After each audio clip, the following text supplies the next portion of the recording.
சென்னை போரூர் அரசு மருத்துவமனையில் போதிய மருத்துவர்கள் இல்லை என கூறி நடிகர் கஞ்சா கருப்பு போராட்டம் நடத்திய பரபரப்பு வீடியோவை பார்த்து வருகிறோம்.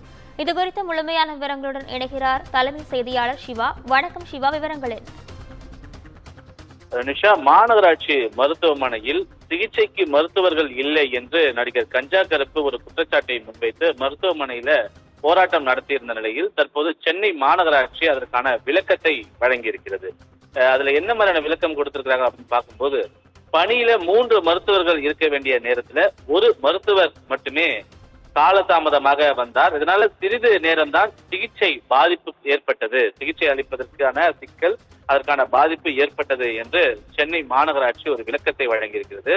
குறிப்பாக அந்த 3வது மருத்துவர் வந்த பின்னர் பொதுமக்களுக்கு உரிய சிகிச்சை வழங்கப்பட்டிருக்கிறது என்ற ஒரு விவரத்தையும் மாநகராட்சியினுடைய சுகாதாரத்துறை உயர் அதிகாரி மூலமாக இந்த விளக்கம் வழங்கப்பட்டிருக்கின்றது. குறிப்பாக சென்னை போரூரில் இருக்கக்கூடிய அரசு மருத்துவமனையில மருத்துவர்கள் இல்லை என்று கஞ்சா கருப்பு மற்றும் அவரோடு சேர்ந்து பொதுமக்களும் போராட்டத்தை முன்வைத்து வந்தனர். காலை 7 மணிக்கு கஞ்சா கருப்பு மருத்துவமனைக்கு வந்திருக்கிறார். அப்போதிலிருந்து கிட்டத்தட்ட ஒரு 4 மணி நேரமாக தன்னை காக்க வைத்ததாக குமுதத்திற்கே அவர் நேரடியாக ஒரு பிரத்யேக பேட்டியின் மூலமாக தெரிவித்திருந்தார். இந்த நிலையில கஞ்சா கருப்புடன் சேர்ந்து பொதுமக்கள் மருத்துவர்கள் இல்லாத ஒரு நிலையை காரணம் காட்டியும் மக்கள் காக்க வைக்கப்படுவதனுடைய அலட்சியத்தை சுட்டிக்காட்டக்கூடிய வகையிலும் போராட்டம் முன்வைக்கப்பட்டிருந்தது.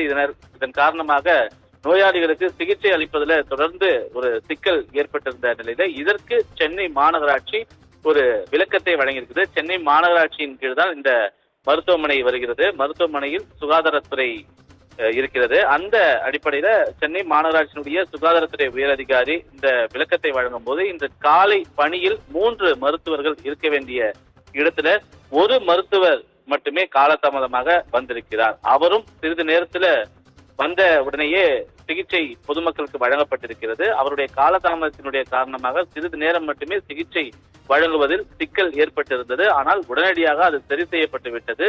இயல்பு நிலைக்கு உடனடியாக மருத்துவமனை திரும்பி விட்டது. இந்த போராட்டத்திற்கு உடனடியாக தீர்வு காணப்பட்டு விட்டது என்பன போன்ற விளக்கங்கள் தான் சென்னை மாநகராட்சியினுடைய சுகாதாரத்துறை மூலமாக தற்போது வழங்கப்பட்டிருக்கின்றது. நிஷா, விவரங்களுக்கு நன்றி சிவா.